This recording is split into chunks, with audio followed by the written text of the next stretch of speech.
War, famine, economic inequality, pollution, corruption, climate change, unaffordability, low-paying jobs, no upward mobility. These are just a few of the issues that the world has been grappling with for years. But believe it or not, all these issues have a shared cause, and that's inflation. More accurately, the ability to create money out of thin air with the help of a central or commercial bank. Today I'm going to reveal where all this inflation is coming from, explain exactly how this inflation is causing these issues, and why the solution might require just a single step. But let's start with where this inflation is coming from. Imagine you were given a bank account with an unlimited amount of money. What would you do? Well, you'd probably start by buying a nice house, going on a fancy holiday, getting yourself a very silly car, and all the other things that the average person would do. Once you've had your fun, you would start doing the same for your friends and family, buying them houses, cars, holidays, the whole shebang. Next, you'd probably start donating your money to charities, investing in startups, building cutting-edge tech, and all the other kinds of stuff rich people do now. I think we can all agree that spending money on all of the above is an effective allocation of that capital.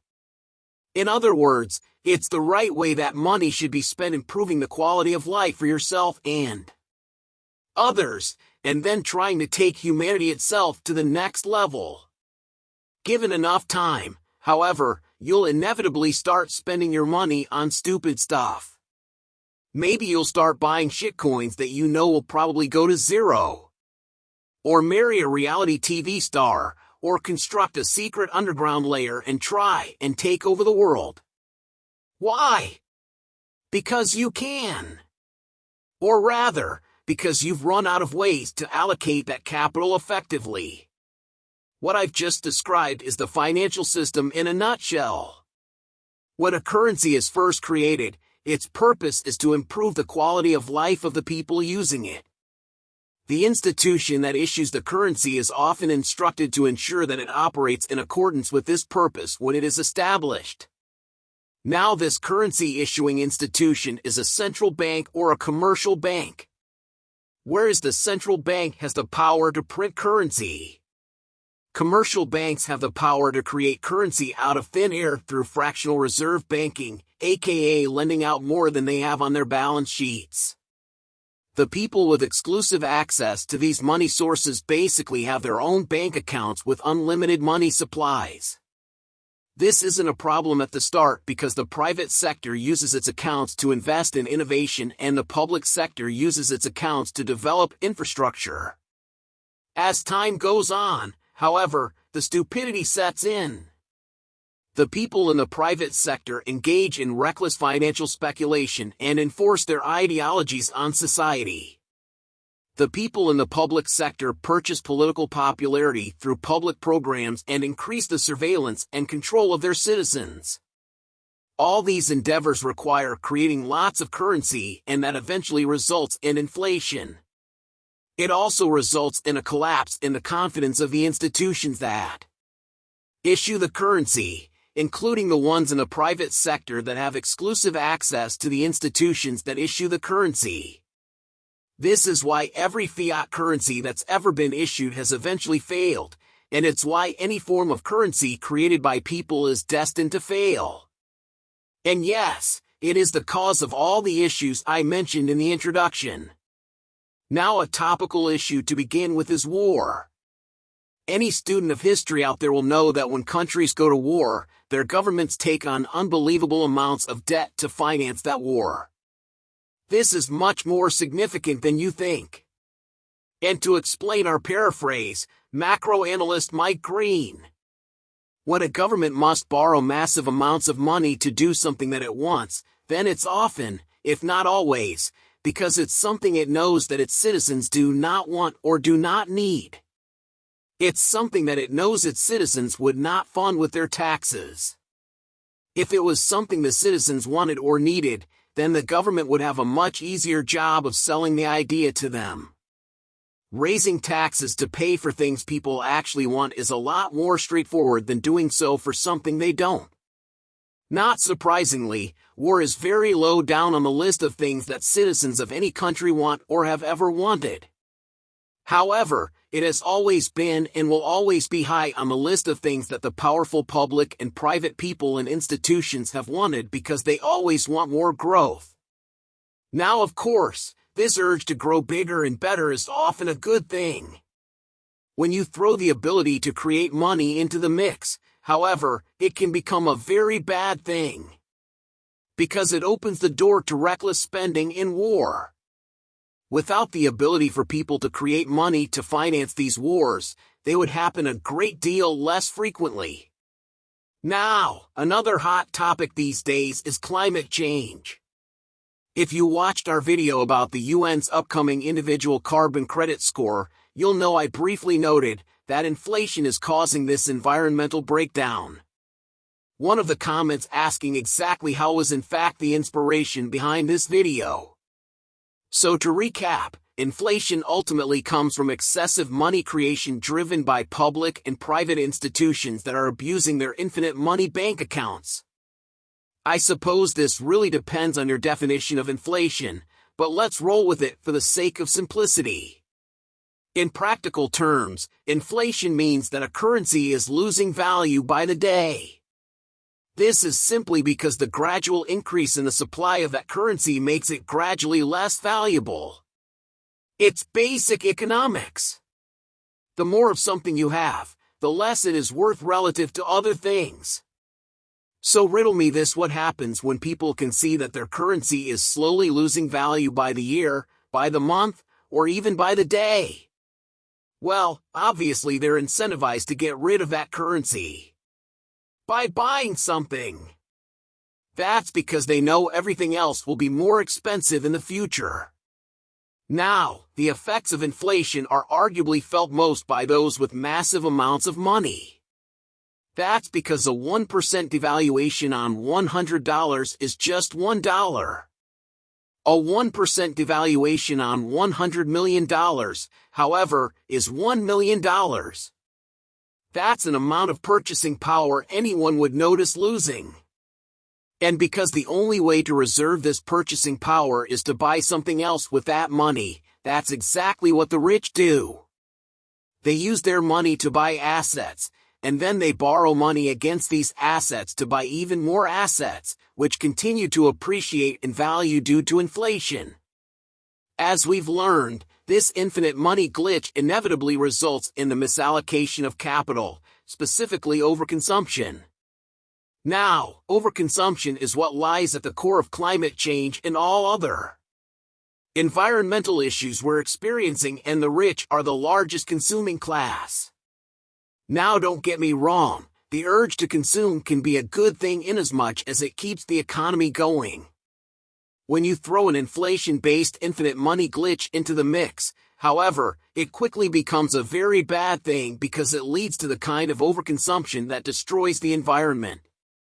This ties into another big issue that's been fueled by money creation, and that's all the issues with employment.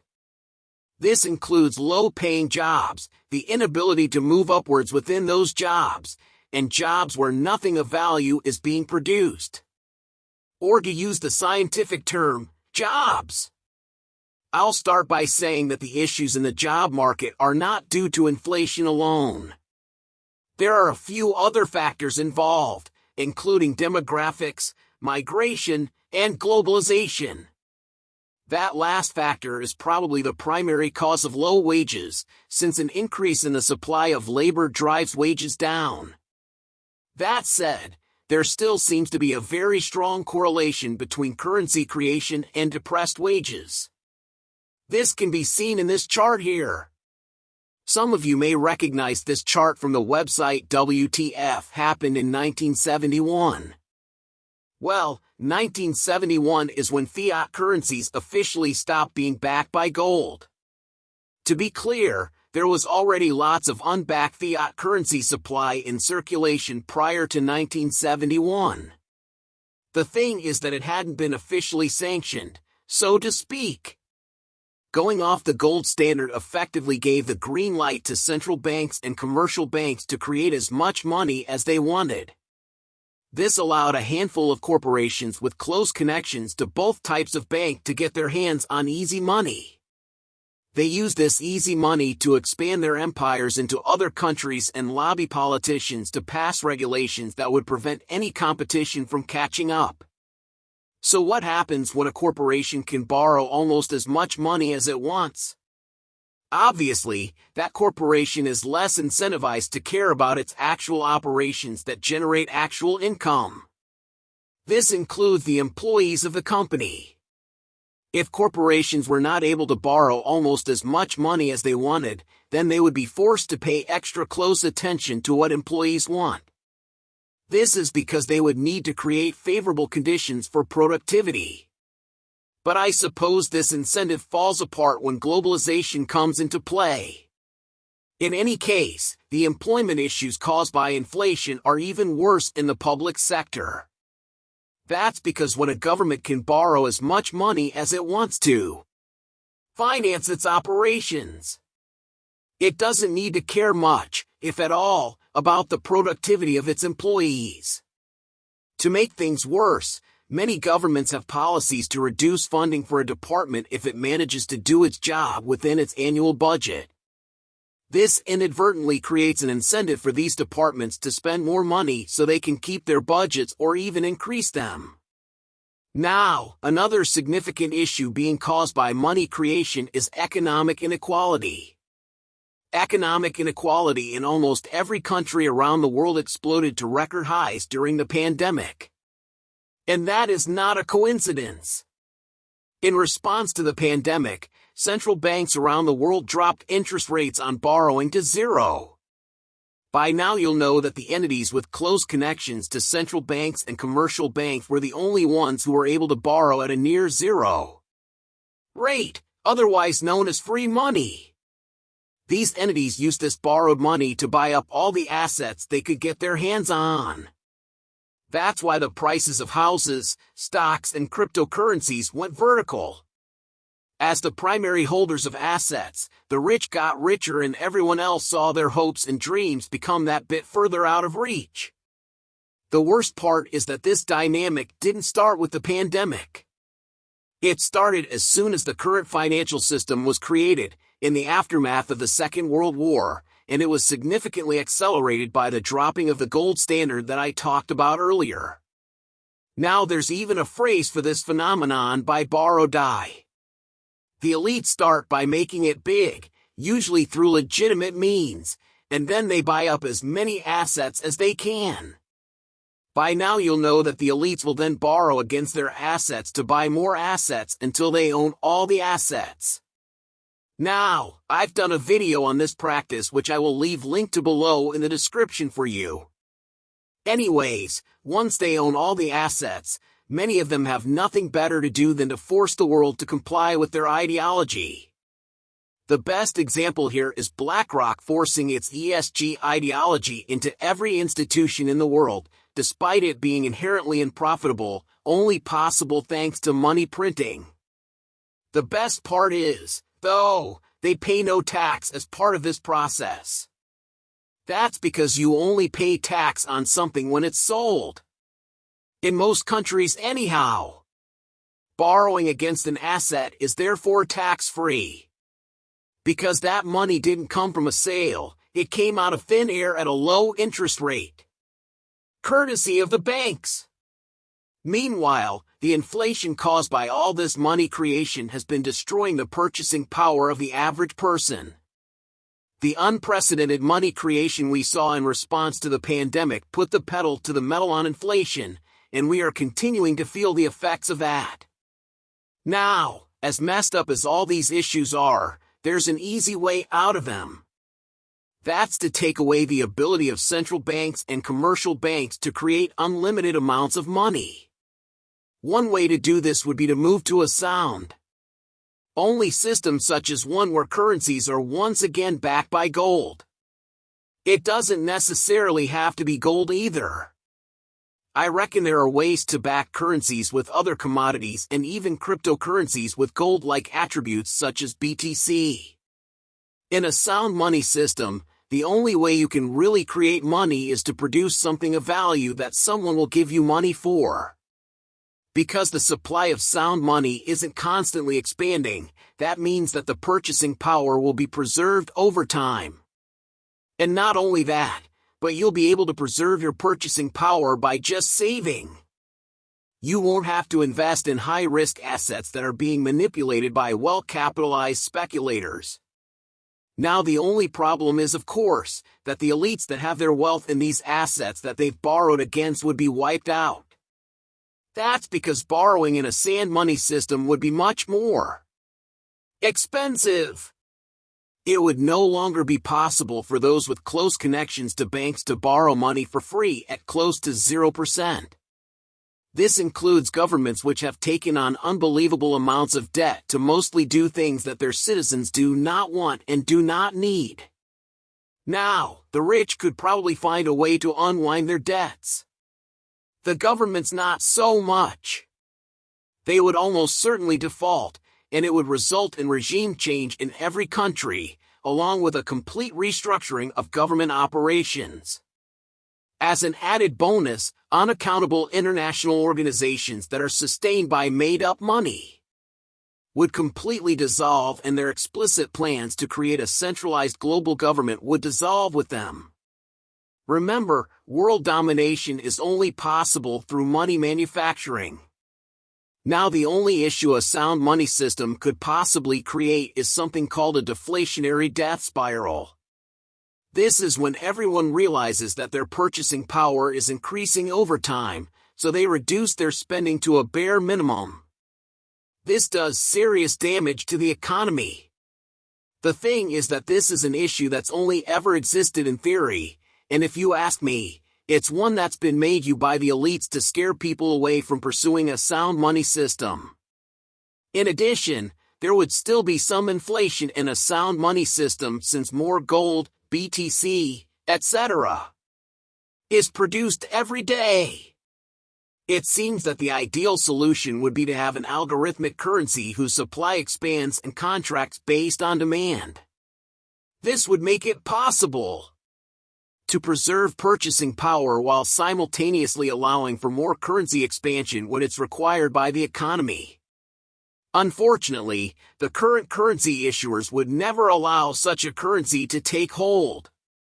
This includes the stablecoin issuers in cryptocurrency, and you can learn about how one of them is slowly taking over the crypto industry using the link in the description. And that's all for today's video on why inflation, aka money printing, is the root cause of most of the world's problems. If you found this video informative, smash that like button to let me know. If you want to make sure you don't miss the next flick, subscribe to the channel and ring that notification bell while you wait. You can check out Coin Bureau clips for more from me and tune into the Coin Bureau podcast for in-depth discussions about cryptocurrency. You can also find me on Twitter, t.o.k and Instagram, and get your dose of daily updates on Telegram. If you're wondering what I see on the horizon for the crypto markets, subscribe to my weekly newsletter to get my forward guidance. And if you want to support what we do, head on over to the Coin Bureau merch store and get yourself some cool crypto merch that will keep you warm this winter. Links to all these resources and more can be found in the description. Thank you all so much for watching, and I will see you next time. Till then, stay cool or warm. Depends on where you are. Stay safe and stay crypto.